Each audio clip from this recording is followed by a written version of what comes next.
नमस्कार, मैं हूं गौरव यादव। आज बात करते हैं बिहार के मुख्यमंत्री नीतीश कुमार और बीजेपी के बीच चल रही अनबन की। क्या बिहार की राजनीति में उठ रही गरज दिल्ली की सत्ता की दीवारें हिला सकती है? क्या बिहार चुनाव से पहले सीटों के बंटवारे के चलते नीतीश कुमार की नाराजगी सिर्फ बिहार तक सीमित है या केंद्र की नींव तक पहुंच चुकी है? नीति आयोग की बैठक हो या एनडीए की मीटिंग, नीतीश कुमार ने अपना रुख बीजेपी की तरफ से साफ कर दिया है। क्या ये बीजेपी के लिए एक चेतावनी है? नीति आयोग की बैठक में प्रधानमंत्री नरेंद्र मोदी तो मौजूद थे, लेकिन बिहार के मुख्यमंत्री नीतीश कुमार इस बैठक से नदारद नजर आए। बड़ी बात तो यह है कि नीतीश कुमार जिस वक्त ये बैठक चल रही थी उस वक्त दिल्ली में ही मौजूद थे और मीटिंग हॉल से कुछ ही किलोमीटर की दूरी पर थे।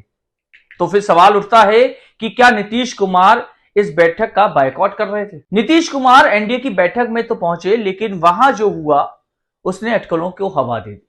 बताया जा रहा है कि बैठक से कुछ देर पहले नीतीश कुमार ने प्रधानमंत्री नरेंद्र मोदी से बात करने की कोशिश की, लेकिन प्रधानमंत्री नरेंद्र मोदी उन्हें नजरअंदाज करते नजर आए। यही कारण है कि नीतीश कुमार मीटिंग शुरू होने के महज 5 मिनट के अंदर ही मीटिंग हॉल से बाहर निकल गए और फिर पलटकर मीटिंग हॉल में वापस नहीं आए। दरअसल आपको बताते हैं कि पूरा मामला क्या है। बिहार चुनाव में बीजेपी अपना सीएम फेस क्लियर नहीं करना चाहती, जबकि नीतीश कुमार चाहते हैं कि इस बार जो चुनाव हो वो उन्हीं के चेहरे पर लड़ा जाए।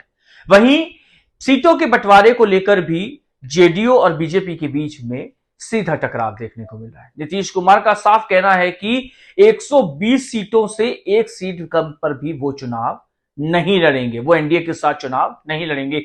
यदि 120 सीटों से कम पे बात होती है तो वो एनडीए के साथ नहीं चुनाव लड़ेंगे। वहीं उन्होंने कहा कि सीएम का चेहरा भी उन्हीं को तय किया जाए, उन्हीं के चेहरे पर बिहार का चुनाव लड़ा जाए। यही कारण है कि बीजेपी चुप्पी साधे हुए है, गृह मंत्री अमित शाह कुछ कहने को तैयार नहीं है और नीतीश कुमार अपना रुख साफ साफ दिखाने लगे। सूत्रों की माने तो बीजेपी बिहार चुनाव में खुद नेतृत्व करना चाहती है। ऐसा में सवाल उठता है कि एनडीए क्या टूटकी कगार पर है?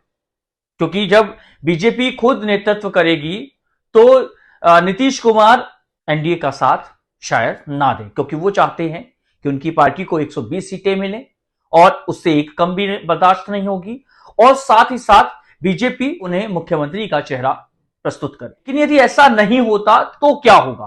क्या नीतीश कुमार बीजेपी से अलग हो जाएंगे, एनडीए से अलग हो जाएंगे, एनडीए अलायंस से अलग हो जाएंगे?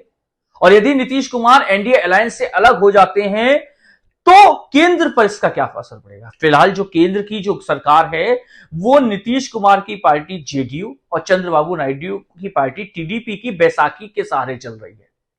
यदि नीतीश कुमार अपनी पार्टी को लेकर अलग हो जाते हैं बिहार चुनाव की वजह से, तो केंद्र में जो सरकार है बीजेपी की वो खतरे में आ जाएगी और चंद्रबाबू नायडू जो हैं वो केंद्र सरकार से बार्गेनिंग करने के लिए और स्ट्रॉन्ग पोजीशन में आ जाएंगे। यही कारण है कि नीतीश को अभी मनाने की जरूरत चल रही है। लेकिन नीतीश कुमार हैं कि वो बिल्कुल साफ कर चुके हैं। उन्होंने ये भी कहा कि चिराग पासवान से भी कहा जाए कि वो अपनी हद में रहें। फिलहाल बीजेपी कुछ भी कहने को तैयार नहीं है। वहीं ऐसा लग रहा है कि बिहार चुनाव का समीकरण अब केंद्र की सत्ता की चाबी बन चुके हैं। क्या नीतीश कुमार सीट बंटवारे के बहाने बीजेपी पर दबाव बना रहे हैं या सचमुच गठबंधन से बाहर जाने का मन बना चुके हैं? और सबसे बड़ा सवाल, क्या मोदी सरकार अब जेडीयू और टीडीपी के रहमोकरम पर है? इस पर आपकी क्या राय है? क्या नीतीश कुमार अब दिल्ली की गद्दी हिला सकते हैं? कमेंट करके अपनी राय हमें बताएं और हमारे चैनल को सब्सक्राइब करें, जिससे कि हम आपको ऐसी और अपडेट से रूबरू कराते रहें। नमस्कार।